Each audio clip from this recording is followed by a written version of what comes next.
এটা কি মানে আসলে রিয়েল বাচ্চা নাকি? রিয়েল।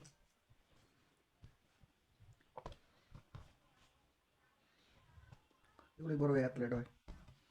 হ্যাঁ, এগুলো বড় হয়ে অ্যাথলেট হইব, কোনো স্পোর্টসম্যান হইব,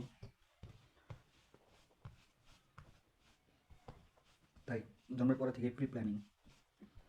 বিদেশে কিন্তু এই ছোট ছোট বাচ্চাগুলো 5-6 মাস হইব পর থেকে বা একটু এরপর পারে শিখে যখন থেকে তখন থেকে ওরা পানিতে নিয়ে যায় সুইমিং পুলে।